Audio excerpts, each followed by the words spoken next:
श्री कुलदीप कुमार जी। धन्यवाद अध्यक्ष जी, आपने मुझे उपराज्यपाल महोदय के अभिभाषण पर बोलने का मौका दिया। अध्यक्ष जी, मैं दिल्ली की सरकार के कामों की तारीफ करने के लिए माननीय उपराज्यपाल महोदय जी का बहुत बहुत धन्यवाद करता हूं, आभार व्यक्त करता हूं कि उन्होंने दिल्ली जो देश की राजधानी है, जहां पिछले 8 वर्षों से ज़्यादा से आम आदमी पार्टी की सरकार है, जो लगातार शिक्षा और स्वास्थ्य के क्षेत्र में अभूतपूर्व बदलाव कर रही है और लगातार निरंतर आगे बढ़ती जा रही है। अध्यक्ष जी, माननीय उपराज्यपाल महोदय ने दिल्ली की शिक्षा व्यवस्था का जिक्र किया कि दिल्ली के अंदर किस प्रकार से सरकारी स्कूलों को कायाकल्प हुआ। दिल्ली के स्कूल जहां जाले लगे होते थे, जहां गंदगी का अंबार होता था, टूटे फूटे क्लासरूम होते थे, जहां गरीबों के बच्चे पढ़ा करते थे, वो स्कूल कैसे शानदार स्कूलों में परिवर्तित हो गए और वहां कैसे शानदार क्लासरूम के साथ साथ वहां पढ़ने वाले गरीबों के बच्चों के जो सपने होते थे, आईएएस बनने का, पीसीएस बनने का, इंजीनियर बनने का, उन सपनों को उड़ान देने का काम दिल्ली की सरकार, दिल्ली के मुख्यमंत्री अरविंद केजरीवाल जी और मनीष सिसोदिया जी ने करने का काम किया। अध्यक्ष जी, लेकिन उपराज्यपाल महोदय ने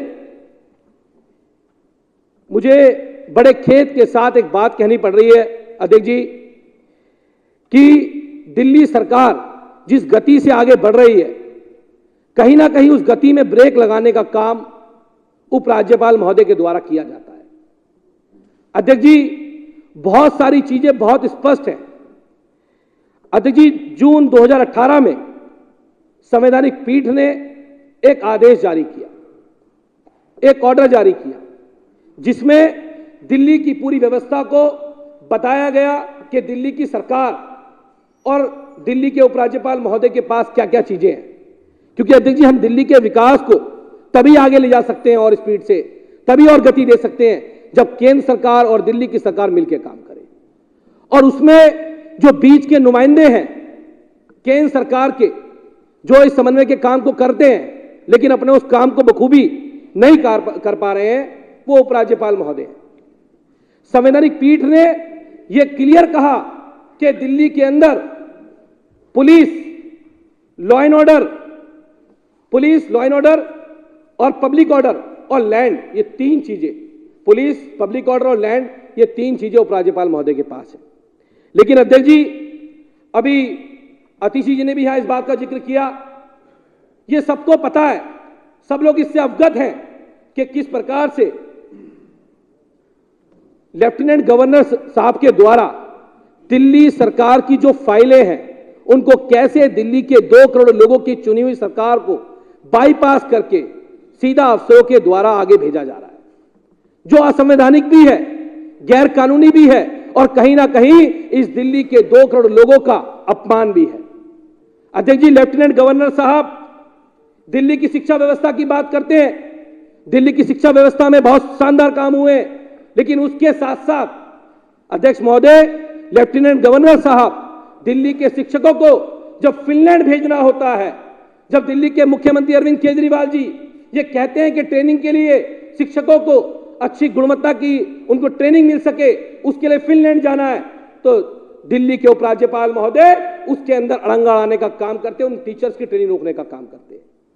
तो आज जिस प्रकार से दिल्ली सरकार के कामों को रोका जा रहा है, अध्यक्ष जी, अभी एक मामला सामने आया, एक वीडियो सामने आई, जिसमें सबने देखा उस वीडियो को कि लेफ्टिनेंट गवर्नर साहब, और मुझे तो बहुत दुख हुआ अध्यक्ष जी कि एक महिला एक्टिविस्ट के साथ किस प्रकार से 2002 के अंदर, जब साबरमती के अंदर लेफ्टिनेंट गवर्नर साहब किस प्रकार से एक महिला एक्टिविस्ट को अपने लोगों के साथ डंडों के साथ जाके मारपीट करते हैं, धमकाने का काम करते हैं, डराने का काम करते हैं, और ऐसे लेफ्टिनेंट गवर्नर आज दिल्ली की कुर्सी पे बैठे हुए हैं। और उसके बाद जब वो कोर्ट की उस एफआईआर दर्ज होती है, उस एफआईआर के अंदर चौथे नंबर पे उनका नाम होता है, आरोपी नंबर 4 होते हैं। और जब कोर्ट अध्यक्ष जी उनको बुलाता है, कोर्ट उन्हें कहता है कि आप आइए, तो लेफ्टिनेंट गवर्नर साहब वहां जाते नहीं है। लेफ्टिनेंट गवर्नर साहब कहते हैं, उन्होंने कोर्ट में अर्जी दी कि मुझ पर मुकदमा कैसे चल सकता है। अध्यक्ष जी उन्होंने कहा कि मुझ पे मुकदमा कैसे चल सकता है, मैं तो लेफ्टिनेंट गवर्नर हूं। अध्यक्ष जी कानून में तो ऐसा कोई प्रावधान नहीं है कि कोई लेफ्टिनेंट गवर्नर है तो उन पर मुकदमा नहीं चल सकता। अध्यक्ष जी अगर उन पर मुकदमा नहीं चल सकता तो फिर वो दिल्ली की प्रशासनिक डिसीजन कैसे ले सकते हैं? एक लेफ्टिनेंट गवर्नर अगर वो कहते हैं कि मेरे ऊपर मुकदमा नहीं चल सकता, तो वो दिल्ली के प्रशासनिक डिसीजन किस अधिकार से ले रहे हैं, कौन से अधिकार से ले रहे हैं? तो उपराज्यपाल महोदय के पास अध्यक्ष जी दिल्ली की सरकार ने तो उन्हें जो भी काम मिला, दिल्ली की सरकार के पास शिक्षा का क्षेत्र था, उसमें क्रांतिकारी बदलाव हुए, सबने देखे, सबने उसको सराहा। और लेफ्टिनेंट गवर्नर ने क्या किया? लेफ्टिनेंट गवर्नर ने फर्जी रिपोर्ट बना दी अध्यक्ष जी, और फर्जी रिपोर्ट बनाकर जिन्होंने दिल्ली की शिक्षा व्यवस्था को सुधारने का काम किया, जिन्होंने सुबह 6 बजे उठकर दिल्ली के स्कूलों को ठीक करने का काम किया, लेफ्टिनेंट गवर्नर ने रिपोर्ट बनाकर आज उनको जेल भिजवाने का काम किया। ऐसे लेफ्टिनेंट गवर्नर है जो दिल्ली के कामों को रोकने का काम करते हैं। अध्यक्ष जी वैसे ही आपने देखा होगा कि हर चीज पे असंवैधानिक रूप से फैसले लिए जाते हैं। माननीय उच्चतम न्यायालय का भी उल्लंघन किया जाता है। माननीय उच्चतम न्यायालय ने जो आदेश दिया उसका भी उल्लंघन करने का काम उपराज्यपाल महोदय करते हैं। वो कहते हैं आई एम द एडमिनिस्ट्रेटर। अरे आप दिल्ली के मालिक नहीं हो, आप दिल्ली के राजा नहीं हो। आपको बाबा साहब अंबेडकर ने रानी के पेट का ऑपरेशन तो कर दिया था। अब तो जनता के वोट से चुनी हुई सरकार के पास ताकत है, और जो जनता की चुनी हुई सरकार और विधानसभा फैसला लेती है उस फैसले को आपको मानना चाहिए, और मानना होगा क्योंकि संविधान में प्रावधान है। अध्यक्ष महोदय उसी प्रकार से चाहे फिनलैंड जाने की बात हो, कुलदीप जी कंक्लूड करिए। कर रहा हूं अध्यक्ष जी। अध्यक्ष जी बहुत महत्वपूर्ण मुद्दा है। नहीं आप नहीं कंक्लूड करिए, और अध्यक्ष जी बहुत लंबी लिस्ट है। चाहे फिनलैंड जाने की बात हो अध्यक्ष जी, चाहे उसके बाद अध्यक्ष जी दिल्ली के शिक्षक जो दिल्ली के गेस्ट टीचर हैं, दिल्ली के गेस्ट टीचर जो दिल्ली के स्कूलों में क्रांतिकारी बदलाव हुए, उसके अंदर दिल्ली के गेस्ट टीचर का बहुत बड़ा योगदान है। एलजी साहब ने आज से 6 महीने पहले एक कमेटी बनाई और उन गेस्ट टीचर का अपमान करने का काम किया, उनको घोष टीचर कहने का काम किया, और वो कमेटी बनाई। अध्यक्ष जी आपको जानकर हैरानी होगी, मैंने जब सर्च किया तो कितनी सारी लिस्ट आई कि दिल्ली के बीजेपी ने किया, घोष टीचर बताया, उसको उसकी जांच हुई। अध्यक्ष जी 2 मिनट में कंक्लूड। नहीं आप कंक्लूड। अध्यक्ष जी 2 मिनट में, 2 मिनट में अध्यक्ष जी मेरा विषय तो पूरा हो जाए। सिर्फ 1 मिनट। हाँ 1 मिनट में कर रहा हूं। घोष टीचर ने काम किया, लेकिन अध्यक्ष जी जब अभी उसकी रिपोर्ट आई तो उस रिपोर्ट के अंदर यह साबित हो गया कि दिल्ली के गेस्ट टीचर में कोई घपला नहीं था, कोई घोटाला नहीं था। वो ईमानदारी से दिल्ली की शिक्षा व्यवस्था को आगे बढ़ाने के लिए दिन रात मेहनत कर रहे थे, लेकिन दिल्ली के लेफ्टिनेंट गवर्नर ने उनका अपमान करने का काम किया।